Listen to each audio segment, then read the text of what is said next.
Recording in progress.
Welcome, everyone. We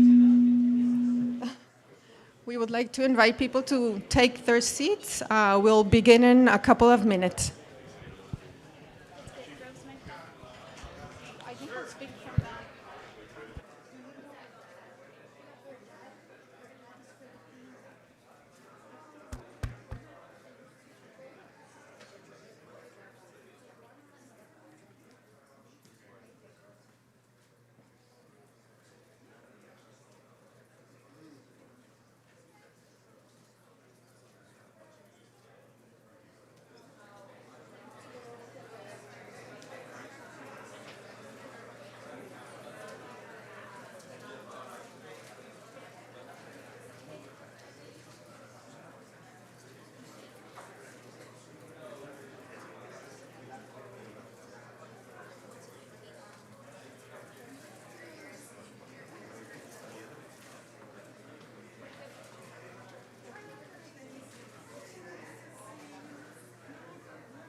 Perdón. Should I start now? Welcome, everyone. I want to invite you to take your seats. We're about to begin the program.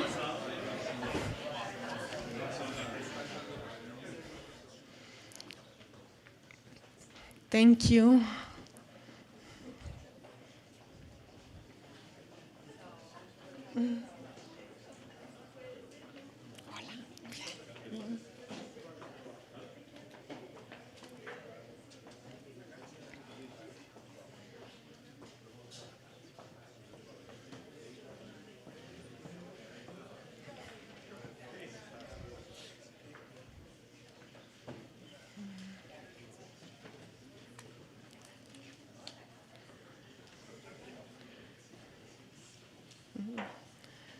Okay. Welcome to the Georgetown Americas Institute 2025 Annual Conference, the Americas and the World Forum. Please give a warm welcome to Georgetown University's interim president, Robert Groves. Good morning. Good morning, good morning. It's wonderful to see all of you here at a conference we've been looking forward to, a forum on the Americas and the world. I want to thank, first of all, the many students and faculty and staff who worked to make this happen this day. First, Tom Banchoff, who's our Vice President for Global Engagement, who might want to raise his hand. Alejandro Werner, the founding director of the Americas Institute, and in the back, the Latin American board in toto, but also the fearless and wise leader of the board, Alberto Beck.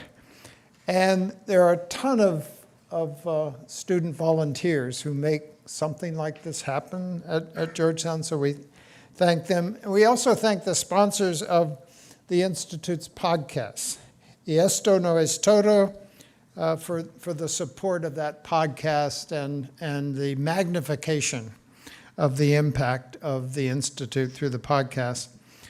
Later, I want to thank speakers who appear later in the program. Simon Johnson, the professor of entrepreneurship, global economics, and management at MIT, who's also the 2024 Nobel laureate in economics, offering a keynote address later. And Ernesto Zedillo, former president of Mexico, who also in 2022 helped us launch the Institute. So he is returning to be with us. Georgetown established the Institute 5 years ago. And it came through a vision of Rolando and Monica Gonzalez Bunster, who through their generosity and continued leadership of Rolando on the board has helped us engage this region in new and we hope more impactful ways. The Institute builds on Georgetown's character, its self-image as a global institution with special ties to Central and Latin America. Starting early in Georgetown's history, it's notable that one of our first course catalogs was printed in English, French, and Spanish as evidence that we were focused much more than just on the United States or Washington, D.C., but the global environment. And since that time, we have educated young people who have become leaders in the region. We've done that also deliberately by building up educational programs and research institutes. More than 60 years ago, we laid the foundation for the Center for Latin American Studies at our School of Foreign Service. In our business school, we support the Latin American Leadership Program. At our Law Center, our Center for the Advancement of the Rule of Law in the Americas. At Georgetown College, the Americas Forum and the Department of Spanish and Portuguese. And most especially our Latin American board, something that we're very, very proud of, now almost 2 decades old. So this institution has invested in trying to serve this region of the world more and more intentionally over the decades. The Institute builds on these strengths. It is aspiring to be an important home for research and dialogue across 4 areas: economic growth and innovation, governance and the rule of law, social and cultural inclusion, and sustainability and the environment. This dialogue on those 4 areas, those 4 pillars, has never been more important. And our gathering here today with so many distinguished scholars and leaders is a testament to the significance of that work. We welcome all of you as we recognize and celebrate the many accomplishments of the Institute, and thank you for your presence. And I'm going to stop talking and turn it over to the first panel of the day, the new political order, the view from around the globe. Thank you.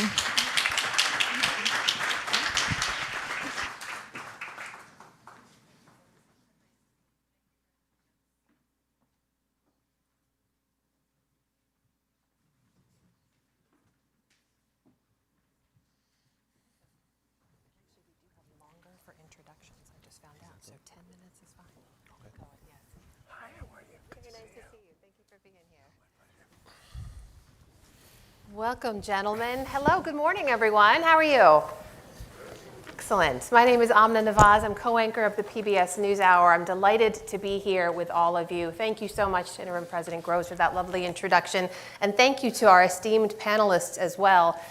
We have a lot to cover, and we're going to save time for audience questions as well. So if there's anything I don't ask them about, anything they don't cover in their remarks, please feel free. I think we'll have microphones coming around towards the end of the session. Raise your hand, and you'll be able to put your questions to our panelists. The conversation today is on the new political order, the view from around the globe. It's quite a big topic. We have 3 incredible panelists to help us break it all down. I want you to help me, please, in welcoming Joel Hellman, who's the Dean of the Edmund A. Walsh School of Foreign Service here at Georgetown University. Please join me in welcoming Dean Hellman. Manuel Muniz, who's provost of IE University based in Madrid. We're so happy to have you here. And Daniel Byman, of course, professor at the Department of Government here at Georgetown University. Thank you all for being here. So, just to set the table a little bit, obviously we all know from political polarization to populist movements, we're seeing a realignment, a rebalancing of post-war alliances.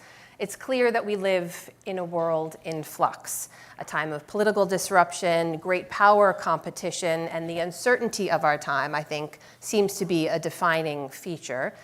We've also seen a number of political and small d democratic systems being tested like never before. So I want to jump into all of this. First, Dean Hellman, to allow you to kick us off here with your opening statement. Each of our panelists will make a few minutes of opening remarks, and then we'll jump in with conversation to follow. So how are you viewing this time of great uncertainty and this moment? Wow, where do I start? I'm viewing it as a time of great uncertainty. That I can tell you. I have been dean here now for over 10 years. And when I arrived at Georgetown, thinking at the start of my deanship, how was I going to think about the priorities of our school relating to what's happening globally? And one of the first things I talked about was, well, you know, great power competition is over. It's not really an interesting question anymore. That was 10 years ago. Boy, was I wrong. And I think one of the most interesting moments that we're in is there has been a tremendous shift and change in the kind of core pillars that have defined the post-war global order.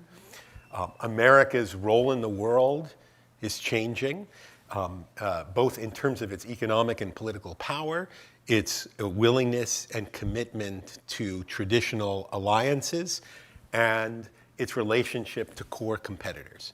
The nature of those core competitors has changed. And the defining feature of the current moment, at least in the dialogue that we're sort of seeing, is discussion of essentially a new form of great power competition. And it's often spoken about in terms of a new Cold War. And I see that as a potentially a very damaging way of thinking about where this new order is shaping up.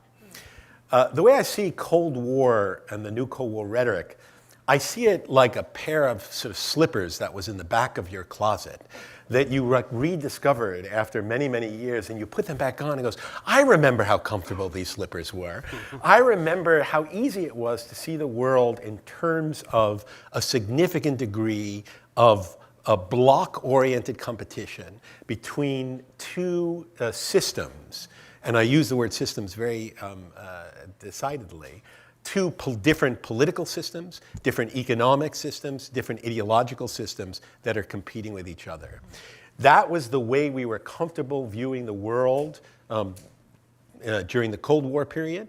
That is the way of viewing the world collapsed with the end of the Soviet Union and the fall of the Berlin Wall. But we are back now again reanimating the Cold War rhetoric, the Cold War dialogue, the Cold War framework to think about the current environment. And in my view, this is damaging in a number of ways. First of all, this new great power competition between China and the United States has virtually no similarities to the previous Cold War. We are now talking about countries that are not sort of separated economically, that don't have truly distinctive ways of organizing their economies and their ideological viewpoints around the world. We are talking about two competitors that are deeply integrated, whose economies are deeply integrated, whose supply chains, financial chains, and other ways of engaging are very, very closely interconnected. So we are trying to use and fit into that very complex economic and political change a framework that doesn't really make sense anymore and actually pushes us in the wrong directions, because we need to be thinking about how we build a political, ideological, and security sort of system around the change in the economic relationships that have sort of shifted over time. The second thing that really concerns me about the new Cold War rhetoric is that it has essentially taken off the table anything outside of that framework of competition between great powers.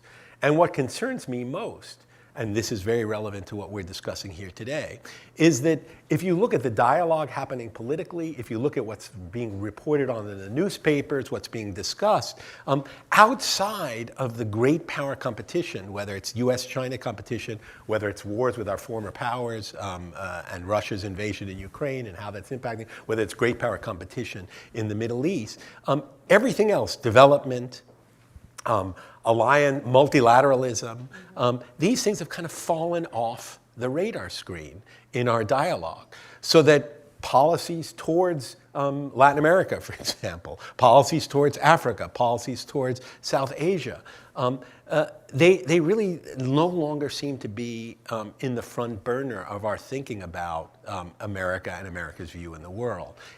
All the effort, all the dialogue, all the interest is being sort of soaked up by this new form of great power competition. So my concern is that we've got our understanding of the great power competition wrong, and then we have taken away everything outside the great power competition off the agenda. And as a result, what really concerns me, and this is where my final point, what concerns me is that there are major shifts going on outside the world of great power competition that we are not paying attention to. That is, of course, the rise of middle powers and the importance that they play. They're demanding a voice on the global stage that befits their economic, political, and broad role in the world. And I think we are not paying enough attention to that. That's leading to a lot of resentment, a lot of concern, a lot of looking for alternative ways of organizing the world. It means that we are not looking at some of the economic sort of shifts that are going on outside of great power competition. And what I see is increasing indebtedness. We have 2/3 of low-income countries that are now in debt to stress. We see demographic changes, especially related to Africa and South Asia, that are going to reshape the global order. The birth rates alone in Africa are going to mean an entirely new world order, and that is not on anyone's radar screen at all. The relationship between how we handle demographic changes and the economic jobs that will absorb those demographic changes. So I'm really concerned that we are leaving loads of really important issues off the table, and yet we are reframing America's role in the world in terms of a great power competition that is no longer something that really should be put into Cold War terms, and I'll leave it at that. Dean Hillman, I asked you to paint a portrait of the world, and I think you did so. I don't know too many people who could do that so succinctly. You left a lot of room for us to jump off as well. Before I turn to Provost Muniz for your opening remarks, kind of quick follow-up, though, because I've heard this argument before that we are in this Cold War 2.0. If we're not, as you seem to be arguing, what is it? Is there a new phrase for what we're in right now? Yeah, that's the problem. We don't have an alternative, and you need an alternative to kind of clarify what this is.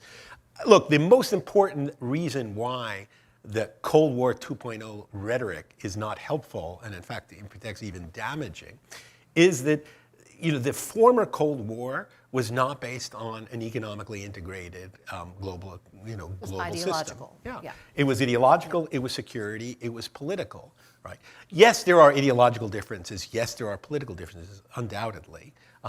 But they are all based on an underlying interconnectedness of economic engagement. That means that these systems cannot be, they're not two separate circuits, if you will. They are deeply integrated. What that means here, and I think much of the work is being done here at Georgetown, is that the economic interdependence allows for a weaponization of economic tools in a way that you could not have seen in Cold War 2.0. And if there is one idea that I actually think has sort of transcended and created a new paradigm, it is thinking that globalization, economic globalization, has actually created a level of economic interdependence which we thought was going to lead to peace and prosperity and closer engagements, but actually indeed can be weaponized as a form of political and even ideological and security competition in a way that we didn't doubt. So I actually think if there is one way of thinking about the world, weaponized economic interdependence might be one way of thinking about it. It's a little unwieldy. It's not as nice as Cold War. We'll work on that. Meanwhile, Provost Muniz, we've talked a lot, and I'm sure we will in a lot of the national discourse, the U.S., American policy, America's role in the world dominates a lot of these issues. Europe has a central role and incredibly influential role to play in all of this. Tell us about the view from Europe. Well, it's wonderful to be here, so thank you to the colleagues at Georgetown for the invitation. It's a very, very peculiar time for Europe. It's probably one of the most significant moments in the history of European integration and the EU project, probably of the last 2 to 3 decades, for a number of reasons. But the first is because of the changing nature of the international environment. I think that there is one feature, one characteristic of what we're living, which is really the fracturing of the international system on a whole range of levels. So from the trade and economics dimension of the order, this is because of tariffs, because of tensions on supply chains, because of the regionalization of economic relations. But also there's a fracturing of the alliances and security landscape, which affects Europe very much. I'll get to this in a second. There's also a fracturing of the multilateral order with a weakening of the UN, defunding of the UN, exclusion of the UN and the multilateral system from areas of import. So Europe finds itself, having been a project that had been very much built around the notion of very radical interdependence and globalization, having to adjust to this. So there are at least 3 big areas of impact of this on the European project. One is the trade and economics piece. And I want to remind everybody here that, in fact, Europe is much more dependent on international trade than the US is. I mean, international trade as a proportion of our GDP is about 90-odd% of European GDP, so we're very interconnected globally. So we're very affected by shifts in international trade. The US figure for that, by the way, is about a quarter of American GDP. So these are very different degrees of exposure. The fracturing of international trade is a huge risk for Europe and its companies. I was just, in fact, a few days ago, I was in Germany speaking to one of the large German companies, to their board, and the head of strategy came up to me and he said to me, it's as if gravity had changed. So it's not just a public sector strategy through free trade deals, infrastructure, to foster interdependence, but the totality of our private sector, the most successful bits of our corporate world, have engaged in this race since the end of the Second World War to build and profit from this interdependence that is now really breaking up at points, including with Russia, on some issues with China, tensions with the US.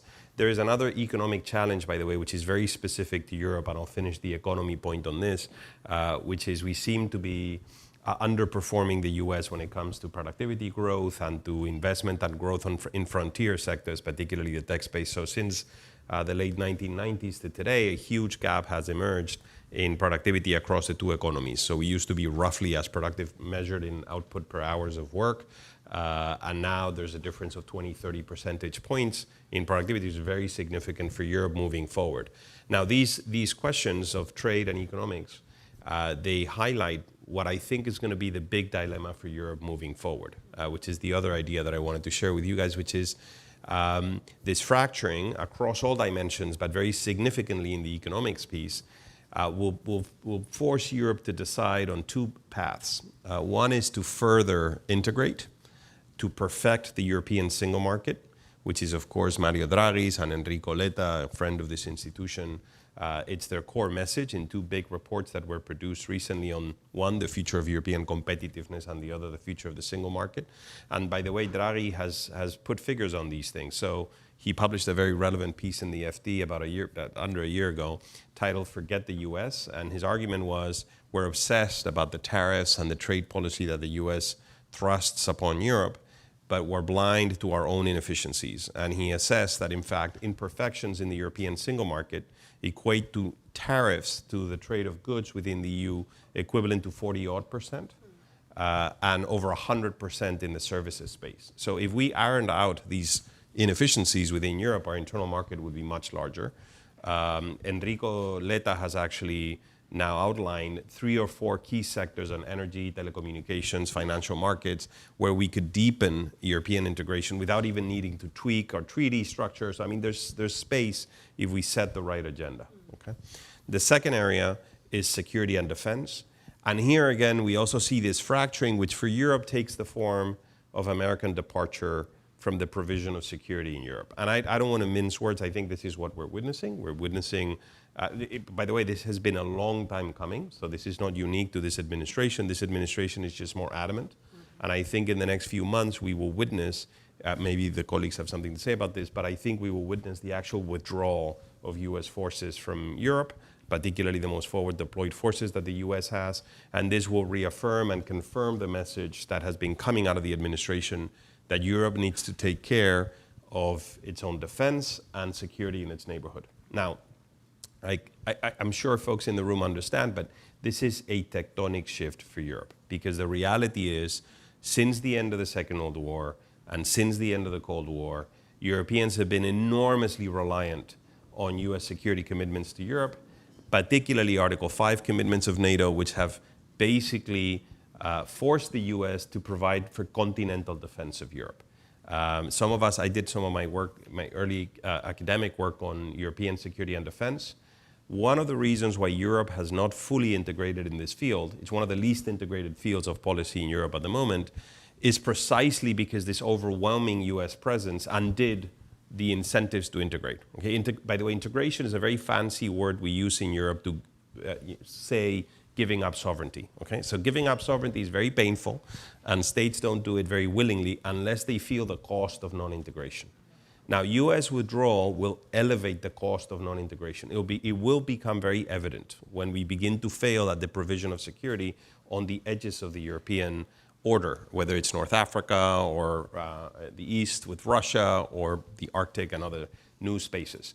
So I think what you're going to see now is a huge push, I hope, towards integration in security and defense in Europe, higher defense spending, but I hope, and I wouldn't obsess about the 5%, 4%, I hope better spending. Europe is now spending, by the way, so you get a sense, EU member states, just close to 400 billion a year in defense spending. So this is 40% of the US defense, it's large defense budget. We're spending it in the wrong things. Okay? And then lastly, on the multilateral piece, just a phrase, we're seeing the undoing of the multilateral order. Again, I don't think we should be mincing words. The US is pulling out of UN agencies, is reducing its funding. The US used to be about between a fifth and a quarter of UN funding. So we're going to begin to see the stretching, if not the failure of the provision of certain public goods around the world that were provided by the UN and other institutions. And this is a challenge for Europe. So, and I'll finish with this. I think that, and there, by the way, whether Europeans come together and we try to fill that gap and provide a European pillar, big pillar within the UN system and others is a huge question for us. So I think we have these two avenues. And for the Europe people in the room or people that are interested in Europe, I think the next 10 years, or between 5 and 10, will really be definitive of the European project. We can either splinter, and there are political movements, including the Patriots and various political parties in Europe that don't claim to be Eurosceptic, but in essence are forwarding agendas that would see the EU weakened. I think if we follow that route, we weaken the single market, we don't build a common security and defense policy, we don't construct a coherent foreign policy that is not unanimity-based, but majority-based when we build it, which is a key element moving forward, you will see European interests and values very poorly defended in the international scene. So it's curious that these political movements that we have in France, in Hungary, in Spain, in Germany, that they call themselves patriots, because in fact that patriotism will undo European sovereignty immensely, and we will be the objects of foreign policy, not the actors and crafters of global politics. The other avenue is one of integration. And if Europe integrates fully across these fields, it will be a major economic, security, diplomatic actor in the next 10 years. So that's what's ahead of us. And we can make bets of which path we're going to choose. I'm optimistic, but there are big challenges. So it's really pivotal moment for Europe right now. Professor Byman, over to you. Feel free to respond to any of the points made, or also just set the foundation for the points you'd like to include. So most of my work focuses on terrorist groups, civil wars, insurgencies. And if I were talking to a group like this 20 years ago, even 10 years ago, much of our discussion would be about this challenge, really what seems to be a challenge to the world. And these are present in different ways in almost every region. And what sort of threat do they present? But I want to go to Dean Hellman's remarks about poor framing.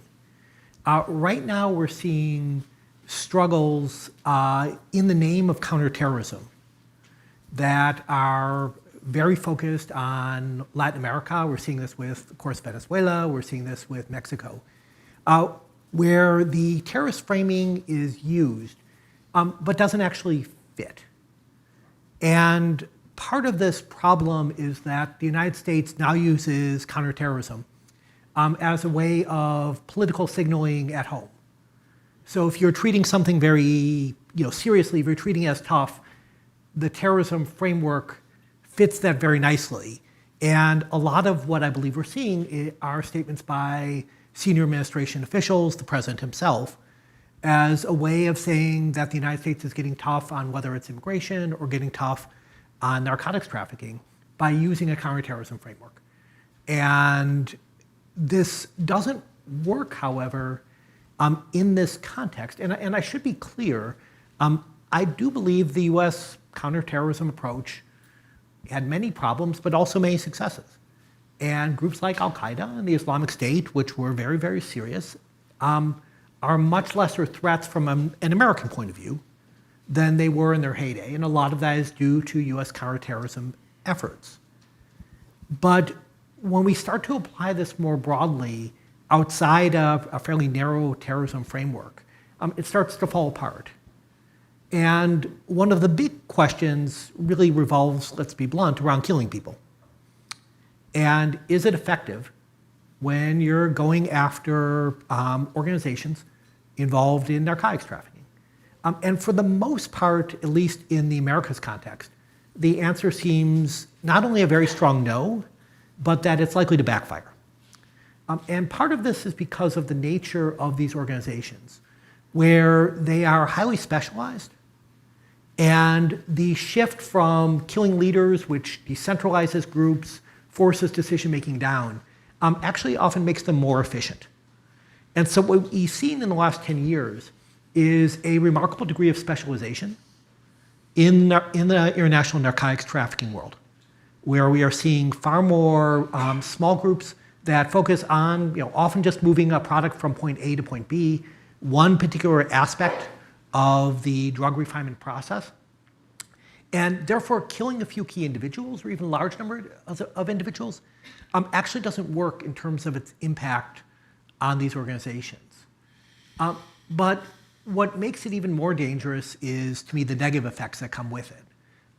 One is that when you start to kill individuals, obviously you create, shall we say, leadership openings. You often create market competition. And in this context, that means more violence.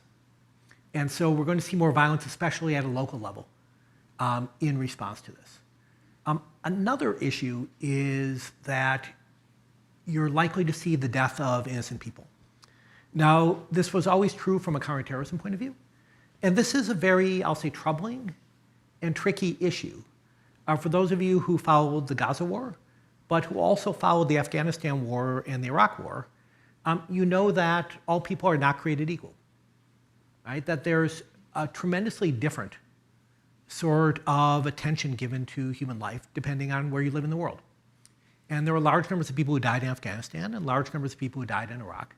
And that did not generate massive attention. And so the question in some ways is, when we look at Venezuela, when we look at Mexico or other parts of the world, what sort of response will we see when innocent people start to die, often in response to military strikes?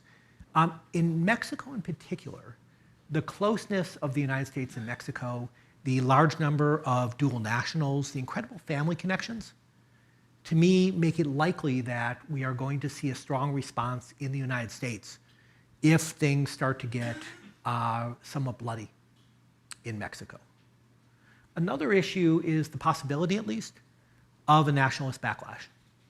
Right? This can often be overstated. Right? There were kind of endless statements about a nationalist backlash in Afghanistan in 2001 after 9/11 that largely didn't happen in the first few years. But given the rather, I'll say, I'm not sure what the right word is, tragic, sad, horrible, troubling record of the United States for military intervention in the Americas, you are highly likely to see a backlash against US military efforts that will make politics very, very difficult. The reason I want to stress this, and this will be my last comment, is so much of what really is counterterrorism is not going directly against terrorist groups from a US point of view. It's actually working with local governments. And while what gets the most attention is when things blow up, what is often far more consequential are security cooperation arrangements around the world. And this is sometimes intelligence, sometimes this is law enforcement, sometimes it's with local groups. But it's actually having local communities or local governments police themselves. And a lot of the more successful US efforts in the last 25 years have been empowering and strengthening local communities. And so what you want, actually, if you're really going to treat drug cartels or other groups as more serious threats, is you actually want more cooperation from government. And that's tricky, right? There are those in this room, and I am not one, who are experts on US-Mexico relations and know how difficult that has been for both countries over the years. But when you start to create very, very strong political winds against the United States in these countries, it makes cooperation much more difficult. Thank you. Thank you for that. I want to, Dean Hellman, come to you and pull together a little bit of what Professor Byman and Provost Muniz were talking about, because in these boat strikes in the Caribbean, largely from Venezuela, that we've been seeing in the last several weeks, these are unilateral US strikes. There's a lot of question over the legality of those strikes. We have not been shown any specific evidence that justifies the use of deadly force in those strikes. And even opinions among leaders certainly in South and Central America, but really around the world, are divided to this on some degree on how far the US should be able to go in this moment. But it's not just the strikes, right? It's been a complete change in the military posture. To Provost's point earlier, we've got military assets there, elite military units now, warships positioned in the region. It's a complete realignment for the US in terms of where they're focusing.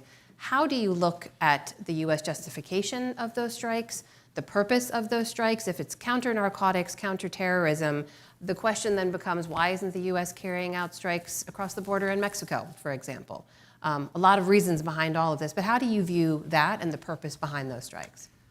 Yeah, it's really hard to comment on, to give a coherent framework to a policy that has no coherence.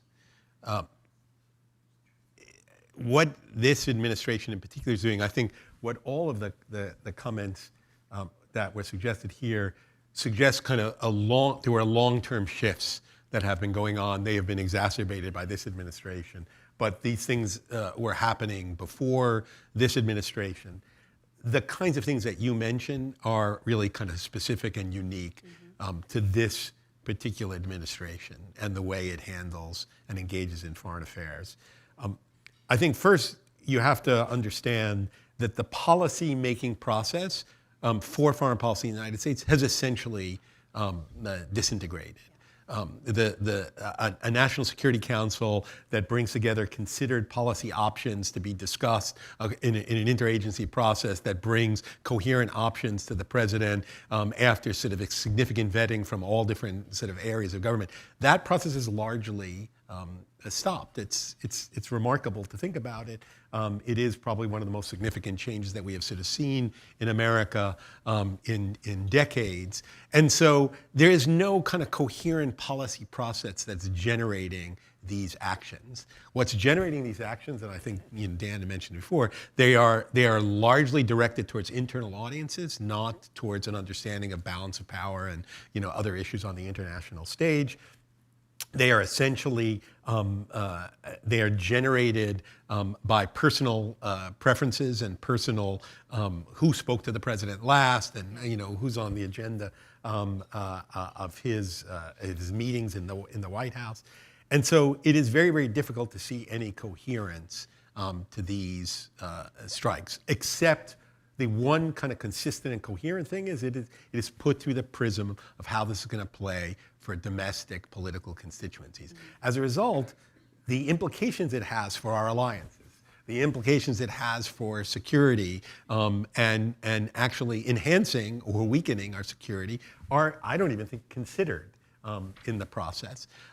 It's really just a kind of essentially a one-note band of like what is going to play well from the constituencies that I'm concerned about. So the implications are that it has all these negative consequences that are just not incorporated into the policy decisions. And I think the Venezuela story is a very good example of that. I wonder, though, Professor Munoz, because the Venezuelan story also carries with it these accusations and allegations of attempts for regime change, which does not fit the rubric of an isolationist government or a president who promised America first policies, who seems to be looking more inwardly. So how do you view that and what message it sends to our allies? Well, so being Spanish, sort of the Latin American dossier is very present in our debate, and particularly the Venezuelan dossier. It's a very complicated, very entrenched issue. I think there's no doubt that the regime is an abusive, repressive regime in Venezuela, and that it is using every means at its disposal to repress and persecute the opposition. And I think it's right that we build pressure on the regime to open up. Now, from the point of view of what this means for Europe, the change in US policy, I think what Joe was saying is correct. It's becoming very difficult to anticipate US foreign policy preferences across a whole range of issues. I disagree with Joe on one thing, which is, and I hope you invite me again if I disagree with you in public, but is because the China piece, I do think that is very structural. I think that the collision between the US and China does have elements of resemblance with the first Cold War. I think there is a very deep technological economic competition that is paired with geopolitical competition, mostly in the region, that drags other US allies into this. And I think there's a systemic political systems sort of model competition with the China system displaying actually very particular features of other authoritarian system enhanced by emerging technologies. So I think there are elements in there that really draw a very structural collision. I think it's getting extraordinarily hard to understand international affairs if you don't have the China-US collision as a lens to look at the world. Now, there are huge differences with the first Cold War, the fundamental one being the interdependence point. But my hunch, strong intuition, is that the security, the geopolitics will trump the economics. In fact, we're witnessing this as we speak. I mean, through the tariff war, through restrictions to the export of technology and critical components and materials, in a very economically illogical way. I mean, there's, the economic logic of these measures is zero, right? It's clearly counterproductive for both sides. So you're going to see slowly and perhaps then suddenly a process of decoupling of these two economies. It's going to take a long time and it's going to be painful, but this is where I think we are headed. And here, by the way, I think lies another of the enormous contradictions of US foreign policy. So it's not just that it shifts and it's hard to anticipate, but there is, in my mind, and I think when we look back at this period, we will assess it in these terms, which is the US seems to be quite committed to this very long structural challenge of managing China and to a large extent containing China's rise, but at the same time is deploying policies that are alienating allies left and right all over the world, including allies in the region. And the trade policy is the perfect example of this. So not only has the US not signed an FTA for I don't know how many decades now, but on top of that, it has deployed this barrage of indiscriminate tariffs across the world, hurting some of its most fundamental allies in the process in indiscriminate ways. I mean, it's very hard to assess, where the affinity and alliance component has affected that decision. So, the Foreign Affairs had a very interesting number on this, titled "Who Needs Allies?" No, which is true. And by the way, these policies of weaponizing interdependence, because if someone is weaponizing interdependence at this moment, to some extent is the US government, and Europeans have been on the receiving end of this. In fact, just a footnote, and I'll come back to this, the Europe-US trade agreement that was signed and agreed upon recently in Europe is unthinkable if there hadn't been other layers of interdependence that really conditioned European thinking when coming to the table on security and on other fronts. No? But this weaponization of interdependence seems to be really working with either very weak countries that bend the knee to this, or allies that have these multi-layered interdependencies with the US, not with the opponents. I mean, the Chinese are holding the line, the Russians are holding the line on these pressures. So it's within the Western bloc that this is working. So the foreign policy is hard to anticipate, including on the Venezuelan dossier. Two, there are structural drivers, and I would say the China-US one is the most structural of all. And three, this carries an immense contradiction within it, which is if that's your view of the world, where are your allies in all of that?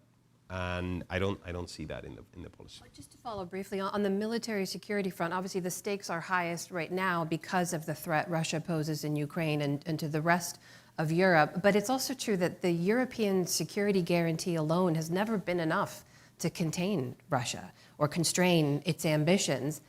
Can that change now, even if there is the path of integration that's shared among European allies, or does the US have to be involved? No. So we will have. I mean, so I don't. Sort of. This is a crystal ball kind of thing. No, but we will have to fail at the provision of security on some elements in Europe in order to take the necessary steps to fully integrate. What does that mean? Well, I mean, we weren't allowed to fail in the Balkans because the Americans stepped in, but we were basically unable to stop in the 90s a genocide on Europe's doorstep until the Americans intervened. We were very close to failing in Libya during the Gaddafi period until the Americans intervened.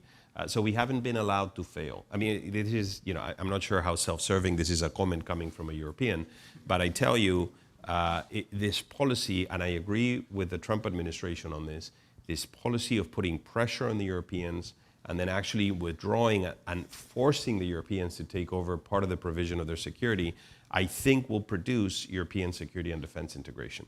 Now, if you look at the assets that Europe has, there's no doubt in my mind that if we put our mind to this, Europe has the infrastructure, we have the human capital, we have the industry, et cetera. We have the budgets and the financial resources to have very serious defense capabilities. But we need to stop investing in 27 different procurement processes, 27 kinds of defense systems, a non-integrated command and control structure. I mean, this needs to end. And I think it will, but it will take some time. And this is one of the big questions of the next 10 years that I was mentioning. Where will we be? I mean, if I had to do like a little table of, let's tick the boxes of how much we move forward, this would be a big one there. How much integration have we seen in this space over the last 10 years? Professor Byman, it strikes me we are speaking on the same day that a former terrorist leader, Ahmad al-Shara, is being welcomed here in the United States, was playing basketball over the weekend with many of the same leaders who've been trying to kill him for many years.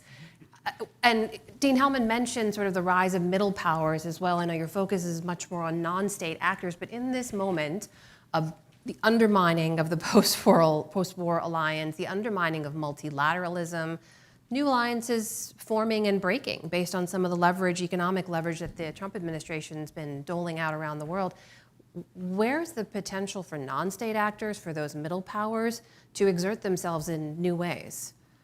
So going back to what Provost Munoz said, the American retreat from the world just leaves lots of openings.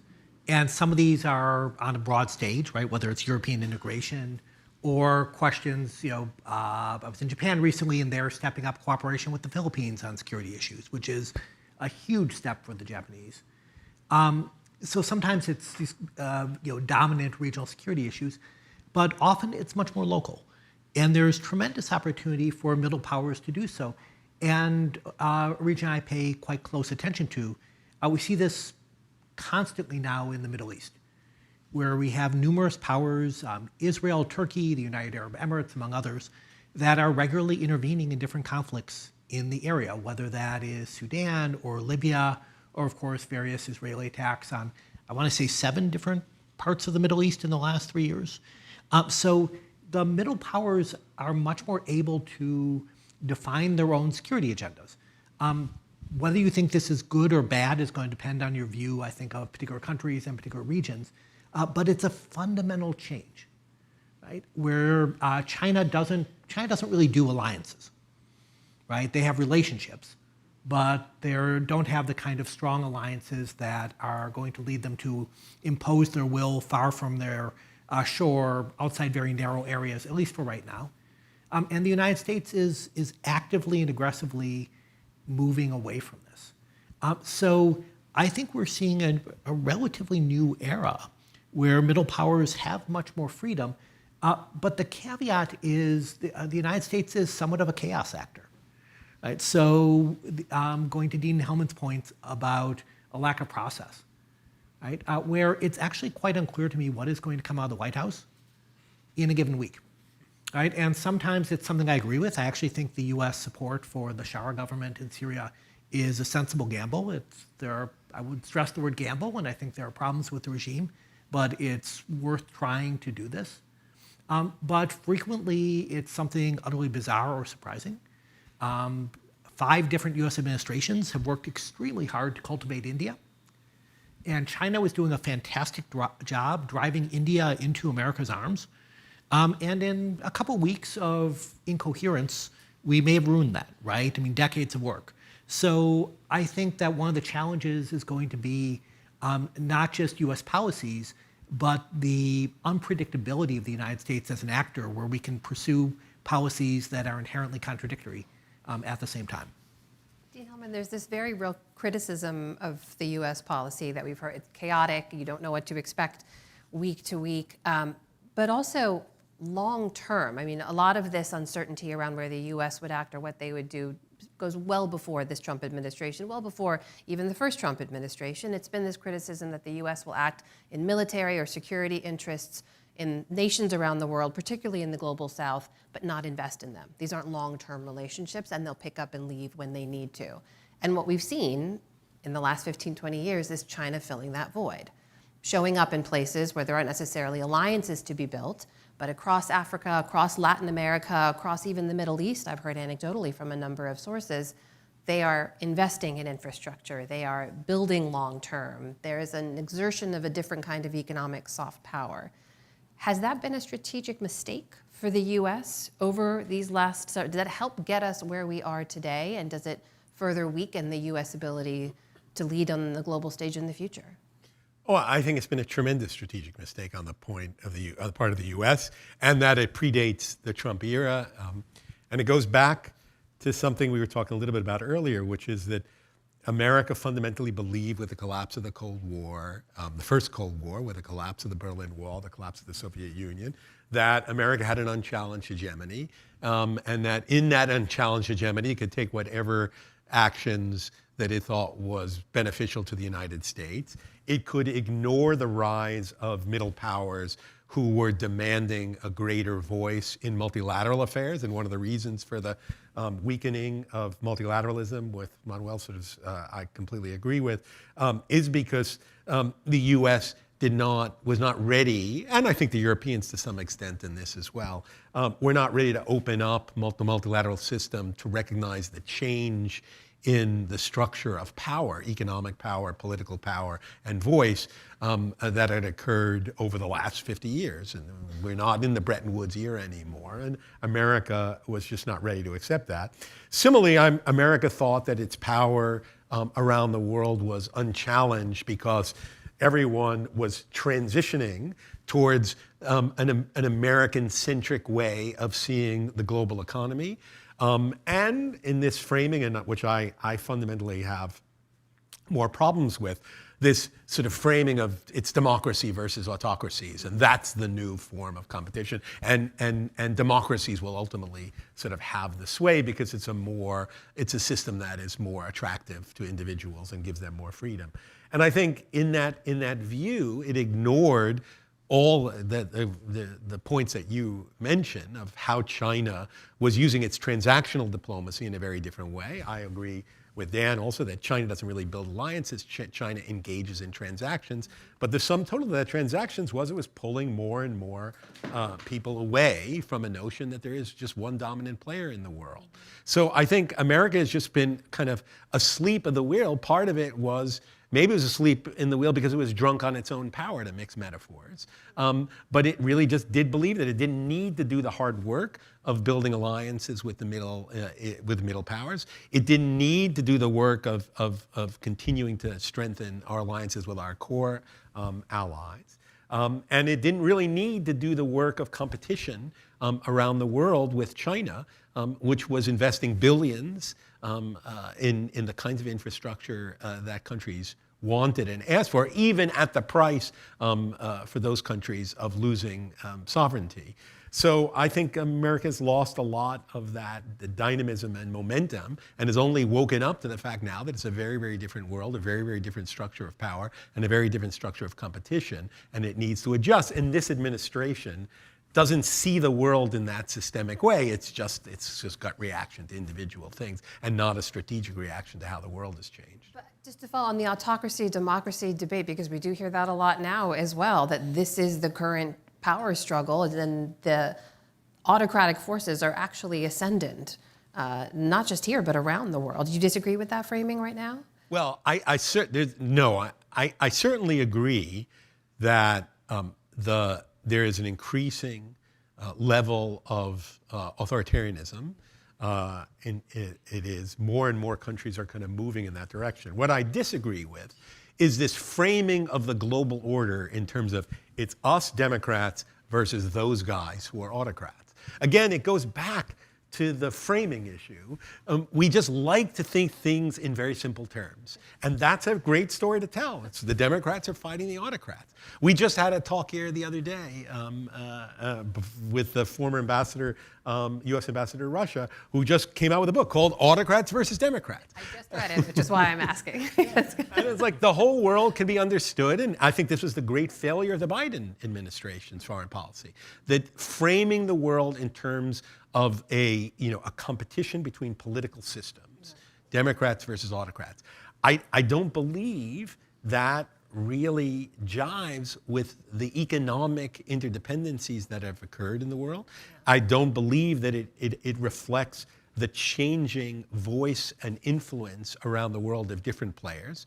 And I also don't think there's a clear threshold that you can say, here are the democracies and here are the autocracies, because there are these pressures in our own country as well, here in the United States, where these things are playing themselves out, tendencies are playing themselves out. So I just think it's the wrong framing. It doesn't help us get to understanding where the global order might be going. You wanted to jump in, please. Yeah. Two quick comments on this issue of the global south, because again, coming from Spain, we're a country anchored in the north. We're EU members, NATO members, full democracy. But part of our soul is in the south. No? I mean, sort of in Latin America, and parts of Africa, parts of Asia. And if you look at the figures, actually, at the macroeconomic figures and others, the G7, the early 90s, was about 70% of the global economy. Today is just upwards of 40%. So there's a huge shift of economic heft and everything that comes with that, with investment, expenditure in defense and diplomatic muscle that is moving away from the traditional actors, which are mostly in the north. I was just looking at the Goldman Sachs 50-year projections for the global economy, which are very noisy because, I mean, it's 5 decades out. But if you look at the world's largest economies, basically you have the US and China, the EU, if you treat it as a single economy, around 50-odd trillion, the Indian economy around 52 trillion. By the way, the Indian economy today is the size roughly of the UK, so 3 point something. The UK in 50 years will be 7 point something, and India will be 50 odd. So you're going to be in a world where a couple of the major economic actors are arguably in the south, most certainly India, which considers itself as one of the leaders of the global south. Now, there's also something very interesting, which is the global south seems to be quite committed to the interdependent, integrated international system that Joel described as disintegrating. So they're very much pro-trade. They worry very much about the development agenda, the climate agenda. So they're very committed to that system. In fact, they're very, very critical of this very simple black and white view of the world of the China-US collision, because they say to you, if you go to Mexico, to South Africa, to Indonesia, to Delhi, and you say to them that the overriding singular feature of the international system is a new global Cold War, they'll say, what the hell? I mean, here you are again dragging us to this collision, which I think is real, but I don't think it will be the single feature of the international system when we don't want it, because we're going to pay an immense price if you take us down this road on issues that are vital to us. So a lot of the governance in the 21st century will actually emerge in the global south and in the north-south dialogue.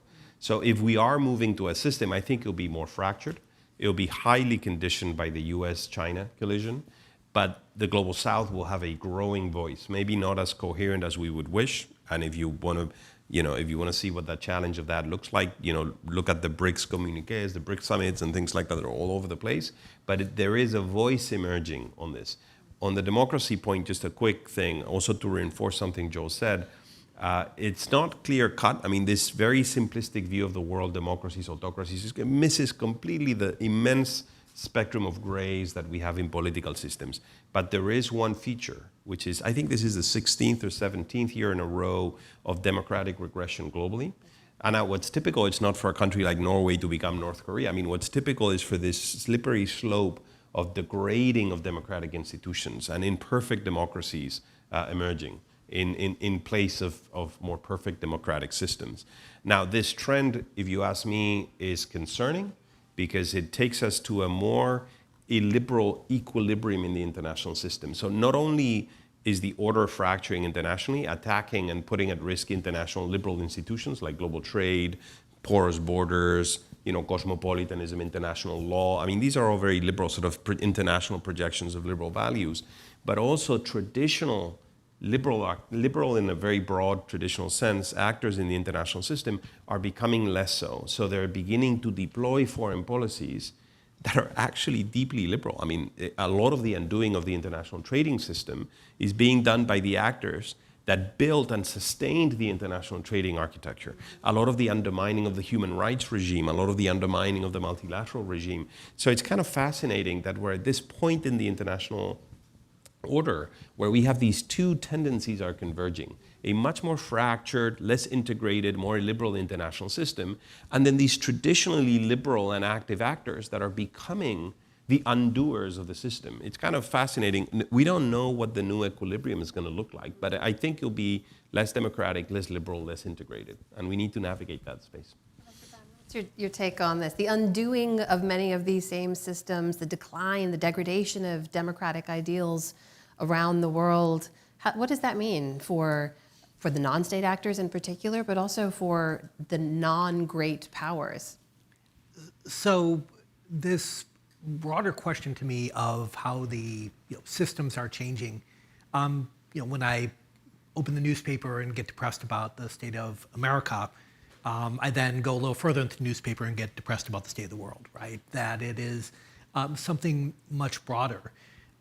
It is something that is, I'll say, striking. I'll confess my own naivete. If you'd asked me 20 years ago, I was very much part of the view that there was this kind of broader long-term change going on, and every 5 to 10 years you would see a slight shift in a positive direction, but over time, over a lifetime, that becomes a profound shift in the global order.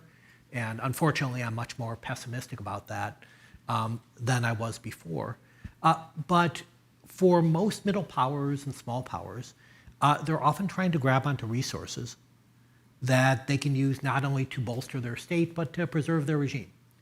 And something that I just criticized the Trump administration for doing, which is to look at national security from a domestic political lens, is something much more natural for many small and middle powers around the world. And one thing that really is an opportunity for China is its ability to bolster regimes, especially undemocratic regimes. So China is doing major economic investments around the world, as you mentioned, but one of its main exports to many regimes is also surveillance technology and internal security. And this is a mass market that is allowing regimes to become much stronger against their own people. And so to me, one of the likely changes that we are seeing now, but I think it's likely to continue, is the increased ability of governments to repress their own people. And that doesn't mean it's going to happen every place, every time. But I do think the technological balance has shifted where technologies that were once seen as sources of freedom are actually now seen as enabling authoritarianism. And so I do think a number of these regimes, both at the local level and some of the bigger powers, are going to use these in ways that hurt the broader democratizing process. The stakes for all of this, obviously, when we're talking about great power conflict, we're talking about the undoing of the traditional multilateral organizations, the decline of small d democratic ideals around the world. The stakes are great military conflict, right? That is the sort of great fear everyone carries that both informs a lot of US foreign policy and other nations' policy, but also what we're talking about in terms of where the world goes next. And I think just to address it head on as the elephant in the room, how worried are each of you? We're seeing now, look, we've just seen 2 brutal years of war in Gaza after the Hamas attacks. You've seen Russia continue its war in Ukraine with a very uncertain future. You've also got the largest humanitarian crisis on the planet unfolding in Sudan. There's no clear end to a lot of the ongoing conflict, and yet you've also have China potentially watching what unfolds in Ukraine to see if they're allowed to act in Taiwan, how the rest of the world might potentially respond. And I think the answer is we don't know, which is a terrifying answer in a lot of ways.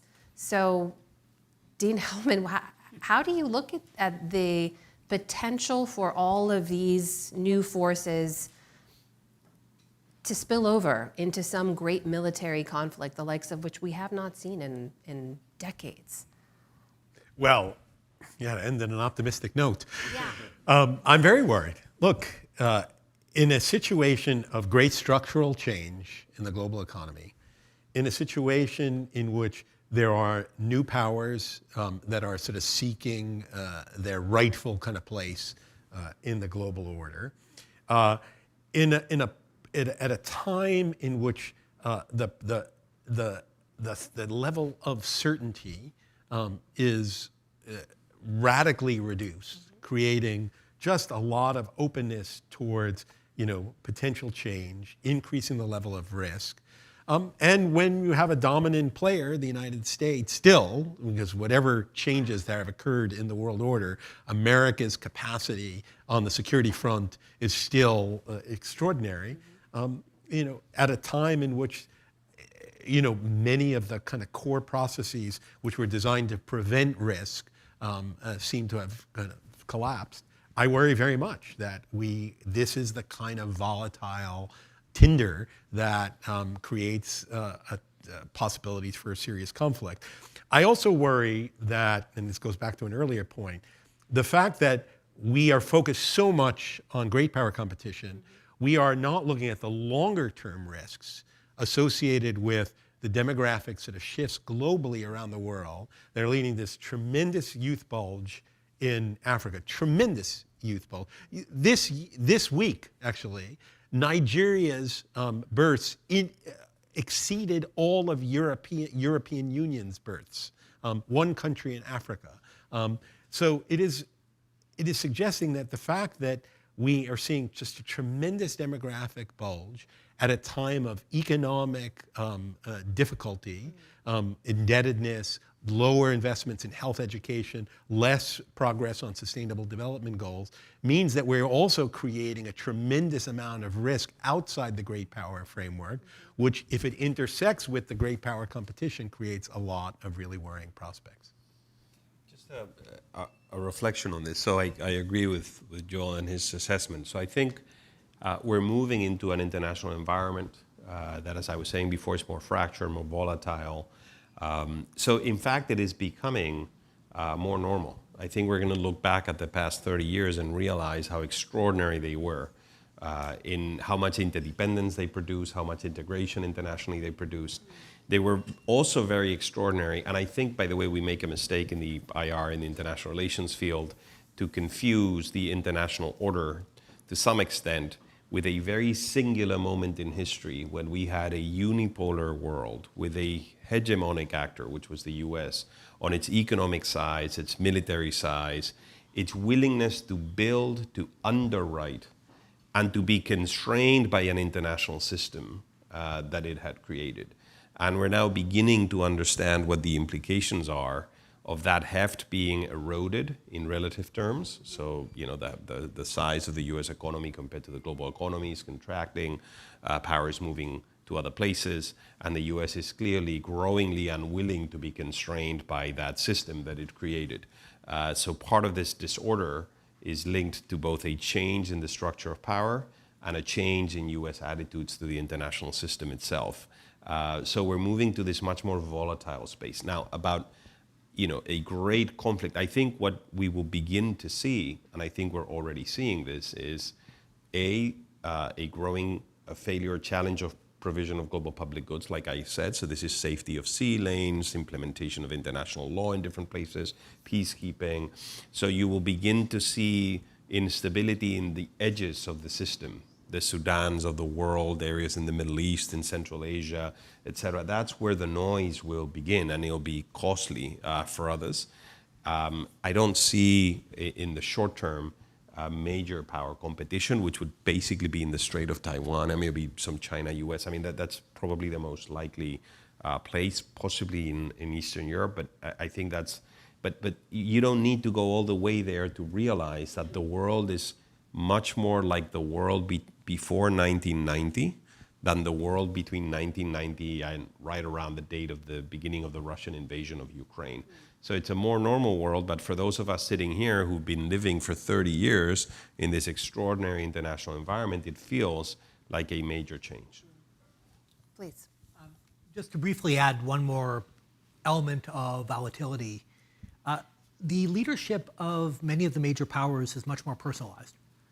And whether that's the United States or Russia or China or India, much depends on the thoughts and perceptions of an extremely small number of people. And there you just get the tremendous risk of miscalculation, of ego replacing national interest, of political systems that are not designed to give full and open information, but instead flatter leaders and their perceptions.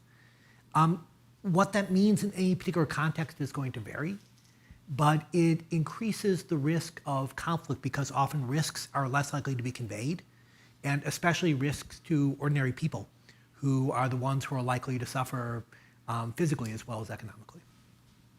So terrifying, scary, worrying. We've covered that. I'm going to turn to the audience in just a moment for questions. Before I do, I responsibly cannot leave the conversation there. But I do like to ask people who think so deeply on these topics and are clearly much more well-read on all this than I am, where is it that you're finding any sign of hope or optimism that things will not tip over into the worst-case scenarios that I know we all have to consider and report on and study? But where are the small moments where you think, this is something that can be built on, this is a guardrail that exists, all is not lost yet? We'll just go down the line, and then please have your questions ready. I think if we start lining up at the microphone, we can begin to take people in turn. Please. So there is the one issue that really puzzles me, and that is a source of optimism, which is that we've never been more prosperous than we are today. So if you look at the macro figures, right, we're record levels of GDP in this country, in most of Europe. So a lot of the drivers of this instability, particularly the domestic drivers in the Western world, sort of the rise of very polarized politics and very polarized leadership, is really a failure of the management of abundance, right? So we're failing at the management of prosperity, which is it's a source of optimism for me, because it means that this is not a scarcity issue, a violence issue per se. There's something to the way we've been governing the process of change over the last 20, 30 years that is producing this very volatile domestic leadership that is then producing all of these ripples that as international relations people we tend to focus on. So that for me is a source of solace in the sense that we can build more equitable, we can build societies that function better and that produce a better leadership. If across the Atlantic we were able in the US and Europe to recommit to the transatlantic alliance, to our shared projection of our values and our interests globally, I think the world would look very different. And I think there'll be more stability and more security, but for that we need to fix some of our domestic politics issues, which in my mind go back to fixing our economics, to be frank, because there is a huge correlation between the malfunctioning of our economies, and by malfunctioning I mean the hollowing out of the middle of our income distribution, so the hollowing out of our middle class, and the hollowing out of our middle of the political spectrum. So these things are correlated. So the economics for me and the innovation are a source of optimism, but we need to govern that process well. I think there are two sources of optimism I would push. One is something that Manuel mentioned earlier, I fully agree with, which is middle powers are just not going to play the game. So India, Indonesia, Brazil, Turkey, these are new sources of power. They're still trying to understand how best to exercise that power. Manuel is also right that they have not yet thought about how they could coalesce in the international sort of system, but there are sort of similarities, echoes that they all have, which is they refuse to be hived off into these two different camps.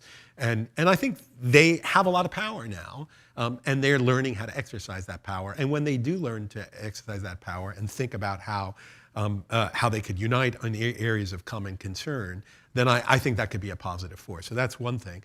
The second thing, and this is where I'll disagree with Manuel, I don't believe, because of the level of economic interdependence, I just think that it's a fool's game to think that the US and China can kind of essentially disintegrate their economies.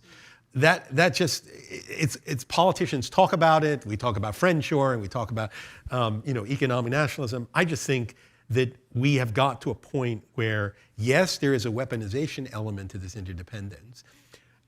We have been living in a very, very strong era of growth. When threats to that growth, when the disintegration of the economy creates sort of serious economic challenges, I believe that that level of interdependence is going to come back to support new ways of thinking about how we get out of the economic difficulties that are created. So right now, for example, on tariffs, we haven't hit the worst impacts of the tariffs. If we do, I think there's going to be a response globally. So I do think that the level of economic independence is so great that I do think it'll be a source that ultimately pushes others together to think for new solutions. Briefly, I began by talking about how in the past, if I were speaking to an audience like this, I would be discussing the threat of global jihadist terrorist groups. And that is a problem that has not been solved, but it's been greatly reduced. And there's no question that a threat that obsessed the United States and several other countries for many years has diminished. A second thing, and this is grimmer, but I think important, is the Russian aggression against Ukraine did not succeed. Now, it hasn't failed, but if you look at the world, the United States, Europe, Ukrainians, of course, themselves, coming together and resisting aggression, that not only sends a message to Russia, but also sends a broader message that conquest is very hard, and that if you are going to use force, there's a risk of other countries banding together to make this less likely to succeed, and that's a very powerful message. And the last, and here really my colleagues up here know much more than I do, we've seen in the last 30, 40 years a tremendous transformation in humanity, where the global middle class, if we want to call it that, the developed world, is transformed. And the majority of human beings do not live in poverty.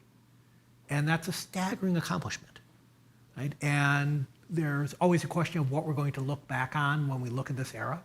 But that may be one of them, which is for all of human history, it's been a very small number of humans who were able to enjoy the blessings of prosperity. And that has changed, and that comes with new tensions and new problems, but it's still a tremendous success. Necessary notes of hope from all three of you. Thank you so much. So we'll open it up to the room. If you have a question, please just raise your hand. We've got two right here in the front, and I think we can bring the microphone around to the gentleman in the red tie, if you don't mind first.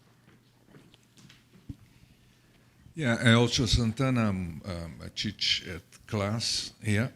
My question has to do with assuming the reconfiguration of Europe in the next 10 years.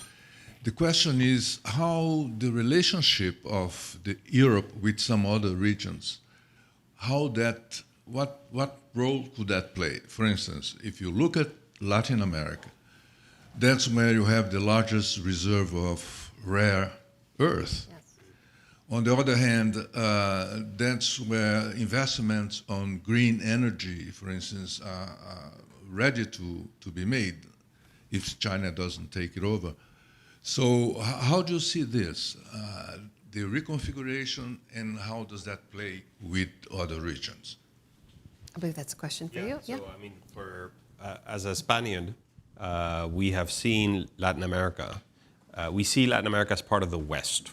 I mean, this is, it's the way that we read international affairs. And by the way, I think this is also a very interesting question for this conference and for the wonderful work that Georgetown does on the region, which is there is a tendency when people look at Latin America to sort of break it up into countries. So some of the dialogue around this is like hopping from one country to another, looking at the particularities of each country, which is always interesting. And Latin America is a huge sort of mine of diversity, in the way political systems work and their economies work. But what's really interesting, if you ask me now, is what is the role of the region going to be in global politics? How does the China-US collision, for example, affect the region? And this is not a spoiler, immensely, right? I mean, I was just in Argentina. I was there when Milei was here signing, the agreement with the Treasury Secretary and the President on the intervention of the peso. it is almost impossible to understand that agreement if you don't look at the geopolitics of the region. I mean, it has China written all over it, watermarked. It was about a port that the Chinese were going to build in Tierra del Fuego. It was about, the Chinese actually applying for a strategic project on mining. It's about, it's about the gas and oil reserves in Argentina. So this geopolitical question of the region is essential. Now, my own take, and I think this has been consistent of Spain, and Spain has carried a significant voice in Europe, is we would be significantly better off if the region was linked through trade, through investment, through higher education, through culture to Europe tightly. So we've been defending the EU-Mercosur agreement almost from the inception of the agreement. Thankfully, it seems. I mean, if I had to make a bet, I think finally we're going to get this thing through in Brazil. And we've been trying to convince our colleagues that this is much more than a trade deal, that this is really geopolitical in its scale.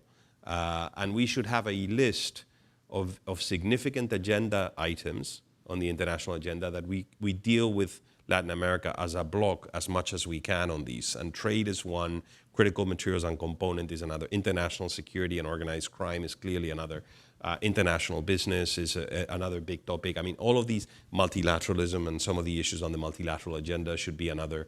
So that is my take. I think this would do good to the region, even though it's complicated sometimes to orchestrate the region itself. I mean, for the region to come together with consensus on things. That is my view on things. And I think, the world would look significantly better if there was a strong Latin America-Europe connection. There is another piece in this puzzle, by the way, now, which is clearly growingly Canada as well. So the Canadians are trying to both strengthen their relationship with Europe and also with Europe and Latin America. There's a curious figure here, which is America is about 13-14% of global trade. So, if the U.S. wants to cut itself off from global trade through these very pervasive and generalist tariffs, that doesn't mean 80-odd% of the remaining of global trade has to do the same. And Latin America, the Canadians, the Europeans are all in the same boat on this, for example, to give you an example, right? So I would really elevate the level of the strategic dialogue, Europe, Latin America. And I think that would do a lot of good, and we would find a lot of commonalities across the agenda. That has been, I think, the Spanish view for a long time. I served in the Spanish government for a while. That was clearly the case then, and I think it still is today. Anything you'd like to add? No? We'll move on. I think there's another question right here. Yes, right in front. Thank you very much for your wonderful presentation. I would like your opinion on a very particular subject that I think is in everybody's mind, at least in the impact it has on people's lives in the region, especially in the Caribbean region, which is climate change. We just experienced, we provide 50% of the power of Jamaica, for example. We had a 60 megawatt solar farm that is no longer in existence because the eye of the hurricane passed right over it. And this is a constant threat to the Caribbean. The Caribbean region has about 200 million people. If you do not include some of the U.S. states which got affected, Florida, Texas, Alabama, the Carolinas. So this is a serious problem, and the current administration has pulled out of the Paris Accords. The current administration is promoting the drill, baby, drill, coal, etc. And we've been working for years in trying to get away from fossil fuels and migrate our different energy production to clean energy, whether it be solar, geothermal, or wind. So the fact that this is a calamity that affects a lot of, especially in the areas I mentioned, but it does affect a good part of the United States, and it affects a good part of Europe. And to give you an idea, the Caribbean Sea, which we monitor very carefully, is 2.5 degrees warmer this year than last year. Mm-hmm. And Melissa stood still for about 5-6 days and just sucked up a lot of water and dumped all this water, Haiti and Dominican, and then went on to Jamaica with 300-kilometer-an-hour winds. So I'd like to hear what you see as the future of humanity when there's really no real policy. I think the only government official that's from the United States that's going to Brazil for the COP is Gavin Newsom, because he announced he was going to go to that. But I don't think any. I'm not promoting Gavin Newsom, but I'd like to hear your opinion on this. Who would like to take that first? Well, I can start. Well, first of all, I agree with your assessment about how damaging it is that the United States has reversed course on this issue. On the optimistic side, I would say that this seems to me one of the areas that is most amenable towards kind of snapping back after the administration serves out its term, assuming that it doesn't continue beyond its term. That's right, unless it goes for a third term. And why do I say that? There are some things, damage that this particular administration has done, that it's going to be very, very hard to snap back and reestablish the status quo ante. On the development agenda in particular, the damage that has been done, the closure of USAID, the trying to regenerate American enthusiasm for providing aid and assistance and development and poverty reduction efforts, despite the extraordinary success that Dan mentioned. I think that will be very, very difficult to even reestablish once this administration moves on and the normal process of the democratic competition leads to a new approach. On climate, actually, I do think that this is really largely related to the personification and the personalization of leadership.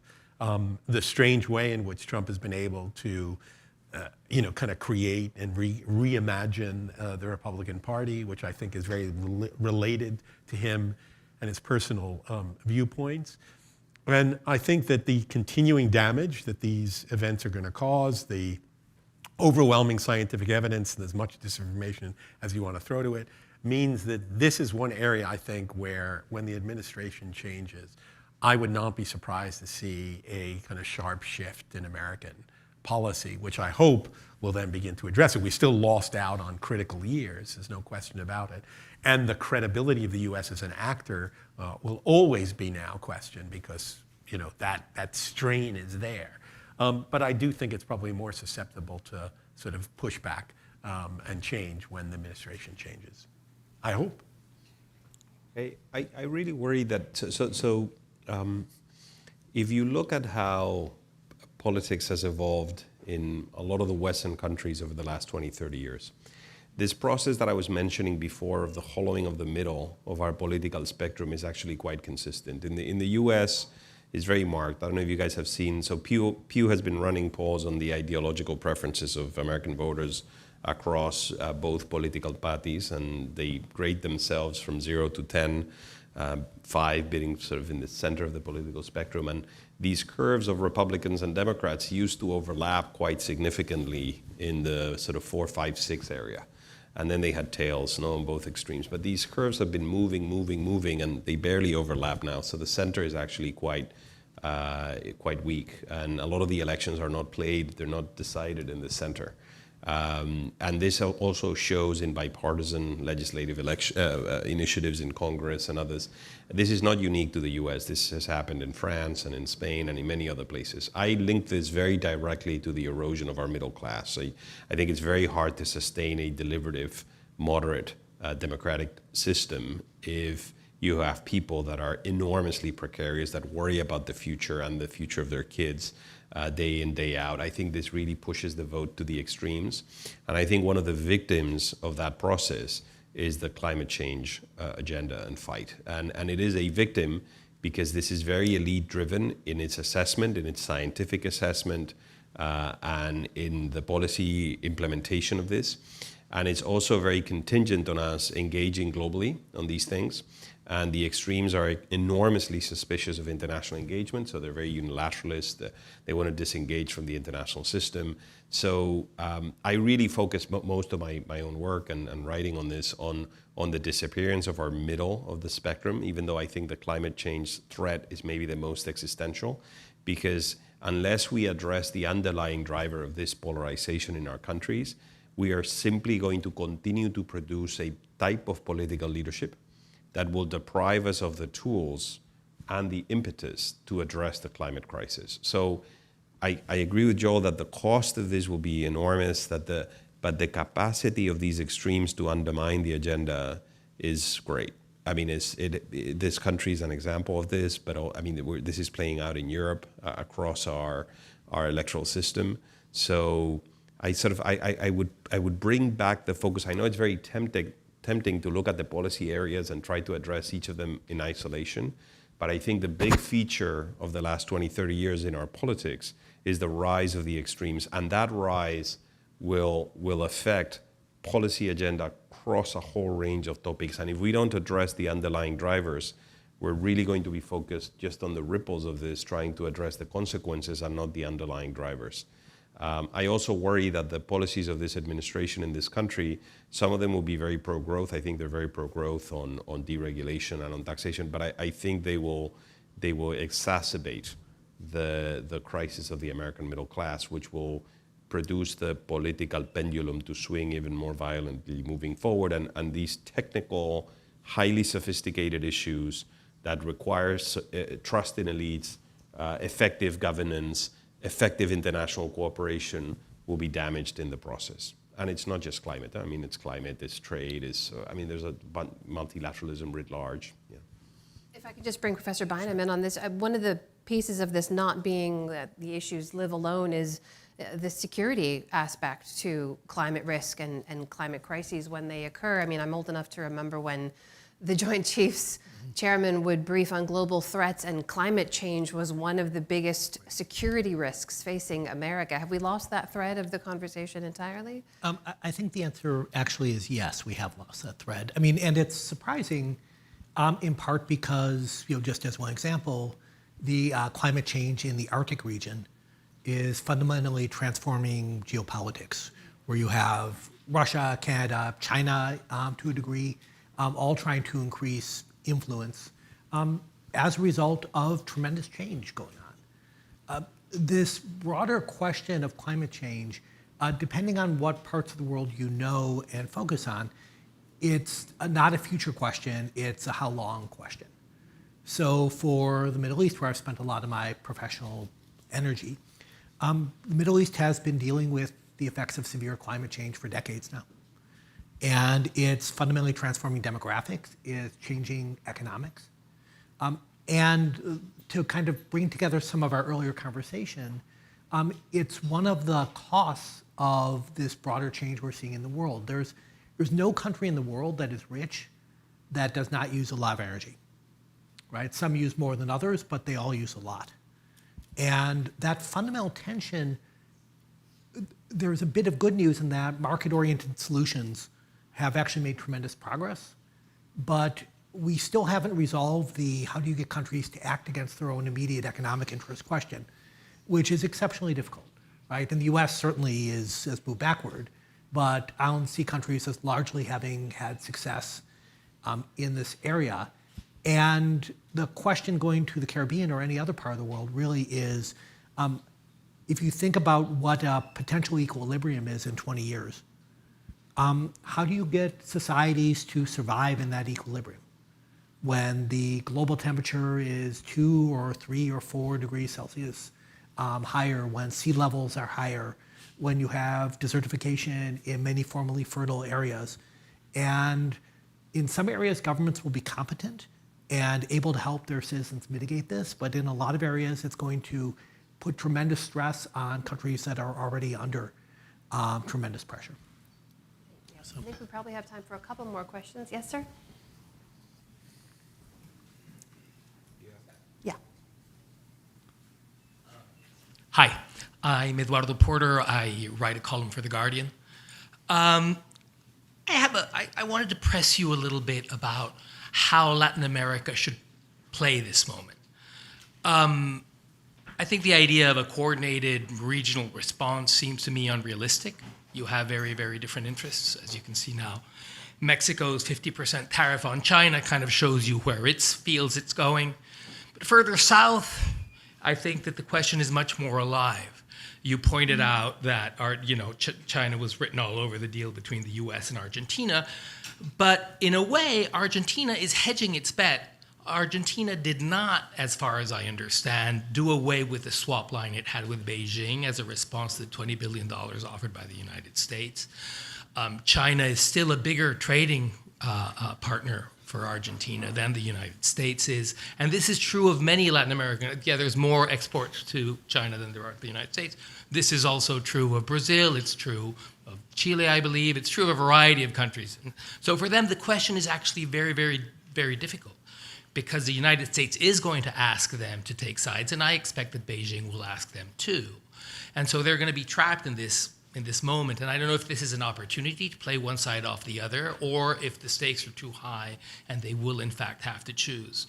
So this idea that there is this opportunity for Latin America, and maybe this is true of other regions of the global south, to kind of like try to coordinate a response that works around the United States, say some happy WTO minus the US world, seems to me unrealistic. There's a collective action problem here that is going to lead people into different pockets in this conflict. So I'd just love to hear you maybe recommend a policy to some of these countries.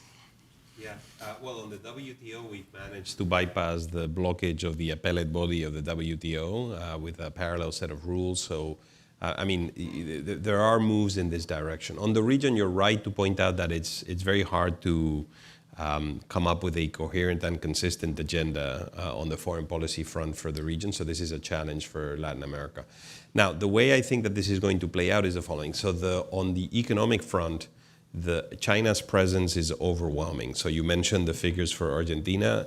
As a destination of Argentinian exports, China is much, much larger than the US. For Chile exports to China more than it does to the US and the EU combined at this moment. So, across the region, it's very rare to see a country, I think Mexico is the exception, that trades more with the US than it does with China. There's also a shift in investment patterns. So if you look at the stock of investment that China has in these places, it's not just trade, it's investment. And there is a shift in very particular places on the lending front. So China now has the largest stock of lending to governments. In fact, around the world, it's larger than the IMFs, it's larger than the World Banks, is larger than the Club of Paris countries put together. And many of the big recipients are in Latin America. Now, how this is going to trickle down to diplomatic influence is, I think, a fascinating question for people to look into, because it's unclear. This is unprecedented in over 100 years for the region and for many places around the world. So it's unclear how this will affect their foreign policies.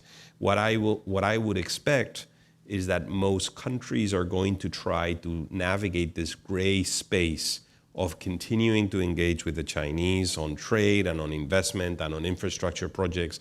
If you go to Colombia, you go to Argentina, and you ask them, how has the experience been of doing business with the Chinese? Many times they'll tell you, well, at least they came and they built the infrastructure, they're bidding contracts, they're active in the region.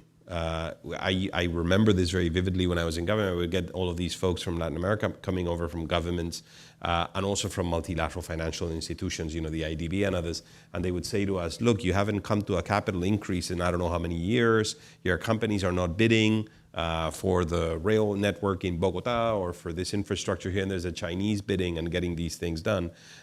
So I think a lot of these countries will be very reluctant to give this up. And even the Milei government has been careful not to fully alienate the Chinese relationship, even though the Milei government right now is by far the most significant beachhead that the U.S. government has in the southern part of Latin America, very, very clearly. Now, I think that the sustainability of this policy will be dependent on the severity of the China-U.S. collision. So depending how intense that is, the pressure to take sides will be greater or less pronounced. I'm of the opinion that it will be growingly unsustainable for countries to play arbitrage across these two relationships, and a lot of pressure will be put on them to reduce their exposure to one or the other, depending on who's asking. It's unclear to me I think it's very unlikely that China will be fully expelled from the region because of US action or even European growing presence. So that they'll try to navigate this